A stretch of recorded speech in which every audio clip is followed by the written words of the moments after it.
turun nih.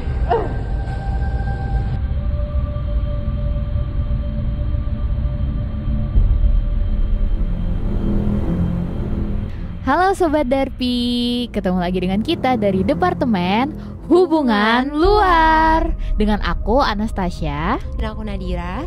Kali ini kita bakalan bawain podcast yang udah teman-teman tunggu banget nih. Dari episode pertamanya keluar tuh udah banyak banget yang request kayak, Kak, kapan horor lagi Kapan nih? episode berikutnya gitu. Dan kita tuh beberapa minggu yang lalu tuh akhirnya kita buka question box buat teman-teman dari luar FK Unut maupun dari FK Unut yang mau nih ngirimin cerita-cerita horornya. Dan ternyata banyak banget gak sih Nas yang ngasih Banyak cerita-ceritanya. banget. Sebelum kita mulai, kalian ada yang notice gak sih Iya host nih, studionya iya kayaknya nih. berbeda ya. Beda kayak ini kayak luxury lebih gimana. colorful ya. Tapi nggak apa-apa walaupun studio colorful, tapi tetap kita bakalan bawain podcast horornya ini dengan vibes yang teman-teman mungkin bisa siapin cemilannya dulu nih sebelum mulai dengar supaya lebih mantep. Jadi cerita yang pertama itu datang dari Rama. Mungkin aku bakalan spill tempatnya ya, karena ini tempatnya ini lumayan umum untuk mahasiswa-mahasiswa FK nih di Sekber. Cerita ini tuh bukan aku yang ngalamin, tapi Kak Gustama dan Kak Reza. Dan disclaimer, Kak Gustama dan Kak Reza ini tuh mantan ketua dan wakil ketua BEM. Jadi waktu itu mereka berdua habis rapat di Sekber, dan kondisinya itu emang tinggal mereka berdua aja. Teman-teman yang lain tuh udah pulang. Mendekati tengah malam, pas mereka mau beres-beres pulang, salah satu dari mereka masuk ke ruang BEM untuk beres-beres di sana. Dan tiba-tiba ada yang ngetuk dari luar. Dan bagi teman-teman yang tahu, pintu ruang BEM itu terbuat dari kaca, jadi kalau misalnya ada yang ngetok, itu bakalan kedengaran banget. Dia kira itu temennya. Makanya dia bilang, jangan ngetok-ngetok terus. Nah, pas dia keluar dari ruang BEM, dia terkejut karena ngelihat temennya itu lagi duduk di depan pintu Sekber pakai sepatu. Terus pas dia cerita ke kakak yang satu lagi, karena panik, akhirnya mereka mutusin buat cepet-cepet beres-beres supaya mereka bisa keluar dari Sekber secepatnya. Dan waktu mereka mau ngunci ruang BEM, bagi teman-teman yang tahu mungkin ruang BEM dan ruang BEM itu bersebelahan. Pas mereka mau ngunci ruang BEM itu, mereka dengar ada suara perempuan yang ketawa-ketawa di ruang BEM. Dan suaranya itu bukan cuma satu cewek doang. Karena ngedengerin itu, mereka makin takut dan mereka memutusin buat ninggalin Sekber gitu aja. Nah, cerita selanjutnya ini aku sendiri yang ngalamin kesereman Sekber. Jadi waktu itu habis aku keluar sama teman-temanku, sebelumnya aku sempat main ke Sekber dan chargerku ketinggalan di sana. Sekitaran jam 1 pagi, habis aku balik nongkrong mau ke kosan, aku baru nyadar kalau chargerku ketinggalan di Sekber pas nongkrong tadi. Dan HP ku juga udah lowbat, jadi mau gak mau aku maksain buat ngambil meskipun itu udah tengah malam dan lagi kondisinya itu hujan deras. Aku minta tolong sama satu temen nongkrongku ini tadi buat nganterin balik ke kampus. Pas nyampe di Sekber, lampu di dalamnya tuh mati. Jadi aku inisiatif buat ya udah hidupin aja lagi lampunya. Terus karena chargerku ini ketinggalan di ruang BEM, otomatis aku harus ngebuka lagi pintu ruang BEM yang memang agak susah. Jadi proses aku untuk ngambil charger itu lama banget karena pintu ruang BEM ini. Selesai aku ngambil charger, aku ngelihat temanku ini kok nggak masuk. Dia hanya nunggu bengong di depan pintu Sekber sambil ngelihat ke arah belakang lemari surat. Buat teman-teman yang sekretaris nih kayaknya familiar nih dengan tempatnya nih. Jadi di belakang lemari surat itu ada tangga. Beberapa hari kemudian setelah peristiwa ngambil charger tengah malam ini, waktu nongkrong dia baru reveal. Katanya pas dia mau masuk dan kondisi lampunya itu memang masih gelap, dia dengar ada suara yang manggil-manggil, tapi dari daerah tangga di belakang lemari surat depan pintu masuk. Aku bilang mungkin cuma satpam. Tapi sebenarnya dalam hatiku juga kayaknya bukan satpam. Karena satpam itu cuman ada di gedung barat yang dimana posisi gedung barat dan Sekber itu lumayan jauh. Dan ngapain juga satpam manggil-manggil dari arah yang sejauh itu, sementara waktu itu kondisi sekber itu lagi kosong dan kami tengah malam ngambil ke sana. Gitu guys, serem banget Serem nih. banget sih. Tengah malam lagi nih, ngapain di tengah malam nih? Kalau aku habis denger cerita ini, aku nggak bakal ke sekber lagi sih, jujur. Ya apalagi Kayak nggak bakal malam-malam mau ya. malam-malam ke sekber ya. Oke, aku bakal lanjut ke cerita berikutnya. Kebetulan cerita ini datang dari salah satu dari kita. Jadi cerita ini tentang lift di salah satu gedung di FK. Kebetulan si Sender nih dapat jadwal kelas pagi buat mata kuliah di blok ini, dan kelas Sender ada di lantai 4. Nah, karena Sender ini tipikal orang yang suka kalau kelas pagi dan masih sepi, jadi si Sender ini selalu berangkat lebih awal. Nah, sampai di kampus kayak biasa, Sender langsung parkir motornya di basement, terus jalan ke gedung kuliahnya. Nah, buat ke lantai 4 itu, si Sender nih tipikal orang yang mageran gitu kan, lumayan jauh juga. Akhirnya Sender tuh selalu naik lift buat ke kelasnya. Bener-bener selalu maunya pakai lift, walaupun harus nunggu beberapa kali. Karena dia datangnya pagi-pagi, otomatis lagi sepi kan, dan tuh sekitar jam 7.30 atau setengah 8. Dan di lift itu kan ada lampu yang warna merah yang nunjukin lantainya. Iya. Dan itu masih tulisannya di angka lantai 4. Dan tuh kayak belum turun sama sekali, belum naik dan sebagainya. Akhirnya si aku ini, dia mencet liftnya, dan baru deh liftnya turun dari lantai 4, dan dia kan berharap turunnya ke lantai 2.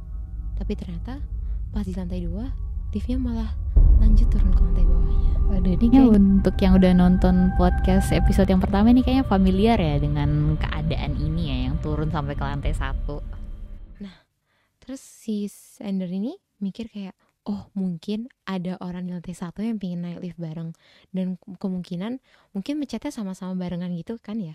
Akhirnya ya udah, si Sender nunggu dulu nih liftnya. Akhirnya liftnya naik ke lantai 2, dan si Sender siap-siap nyapa orang yang ada di lift sebagai tata krama. Tapi pas pintunya terbuka, si aku ini langsung kaget karena kok liftnya kosong. Padahal tadi ke lantai 1 dulu, terus ke lantai 2, dan si Sender ini langsung ngerasa ada sesuatu yang gak beres. Dia sempat bingung antara mau tetap pakai liftnya atau enggak. Tapi karena liftnya sudah terbuka dan dia sudah capek lagi buat ke lantai 4, akhirnya Sender memutuskan untuk masuk ke dalam lift. Walaupun selama di lift, dia merasakan sesuatu yang gak enak. Dia benar-benar ngerasa saat pintu ketutup, dia gak sendirian.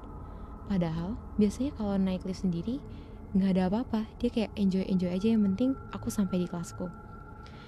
Pas liftnya kebuka di lantai 4, si Sender langsung keluar dari lift itu cepet-cepet dan pergi ke kelas. Dan saat perjalanan ke kelas, dia masih ngerasa ada yang ngikutin dia. Jadi walaupun mager pun, tapi yang mana yang lebih cepat tetap itu akan dilakukan ya. Emang sih kayaknya dari dulu tuh banyak banget deh kejadian di lift di ini. lift mana kayak Dan untuk di lantai teman-teman 1. yang tahu tuh kayak lift kita tuh agak lumayan kecil ya. Jadi itu tuh lumayan kecil dan memang cuma ada satu lift itu doang. Jadi kalau misalnya lift itu lagi penuh dan orang memang mager tuh memang biasanya pasti pakai lift deh, walaupun itu udah banyak banget dan lama nunggunya pasti tetap pakai lift. Dan uniknya ini sempat singgah di lantai 1. Iya, sempat singgah di lantai Sempet singgah di 1. lantai Dan kita 1. dapat beberapa banyak cerita loh kalau lift di FK ini agak gimana ya. Gitu. Nah, cerita selanjutnya ini itu untuk teman-teman mungkin pasti sering ya parkir di parkiran tingkat yang ada. Teman-teman yang ke kampus Sudirman tuh pasti familiar nih dengan tempatnya ini. Jadi waktu itu sekitar jam 8:30 malam, Sender ini tuh namanya Ci, Kakak sama Yuyu. Jadi mereka nih mau pulang habis kegiatan BEM.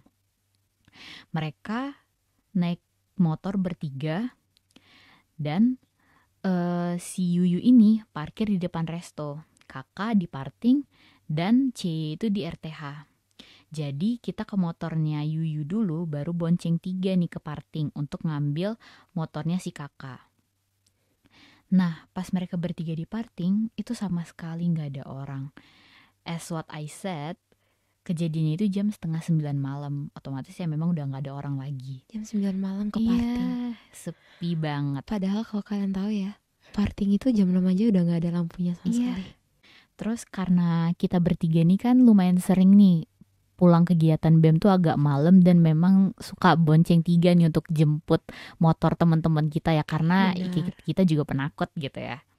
Nah, pas kita bertiga ini lagi di motor, itu kita seneng banget untuk ngevlog random kegiatan kita.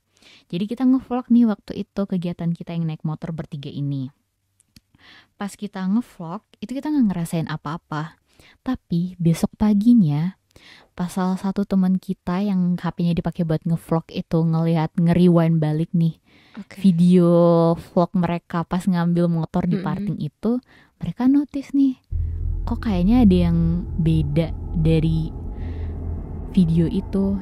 Jadi iya, ada sesuatu yang janggal dari video itu. Jadi pas mereka nge-rewind lagi video itu, ada suatu momen dimana mereka notice pas mereka turun ke bawah dan si kakak ini mau turun dari motor bertiga itu untuk ngambil motor dia.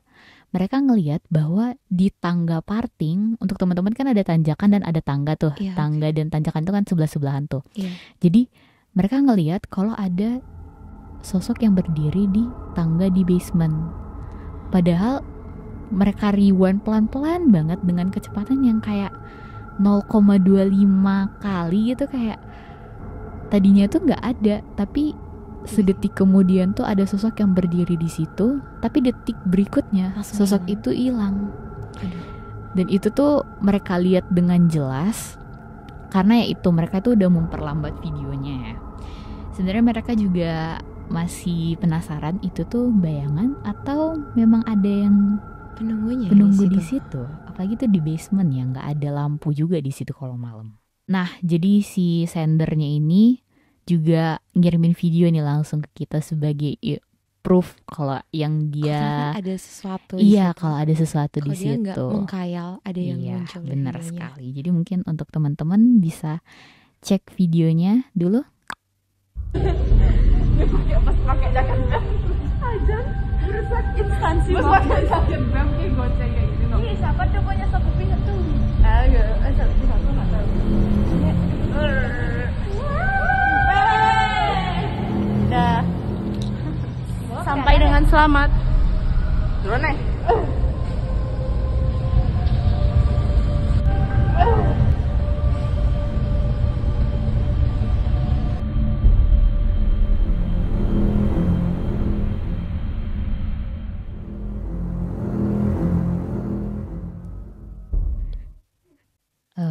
Serem banget ya teman-temannya. Mana kalian udah lihat videonya kan? Mungkin di detik keberapa bisa kalian rewind lagi. Serem banget ya videonya. Karena benar-benar kayak kelihatan ada yang berdiri kan ya di tangga itu. Iya, tapi sedetik kemudian tuh nggak ada. Kayak how? Jadi untuk teman-teman di luar sana, mungkin banyak yang percaya dan juga nggak percaya. That's up to your preference. Tapi gimana pun kita hidup berdampingan ya. Bener. Kita harus menghormati. Dan pasti di setiap tempat itu ada peraturan yang tertulisnya. Ya, jadi untuk teman-teman yang ada dimanapun kalian berada, hormati di mana tempat kalian tinggal, di mana tempat kalian beraktivitas, karena kita nggak tahu ada apa di sana sebelumnya. Dan saling hargai dan selalu tahu aturan yang penting. Sampai jumpa di Darpana Podcast selanjutnya dan jangan lupa follow kita di @darpanapodcast. Oke, sampai jumpa. Bye-bye.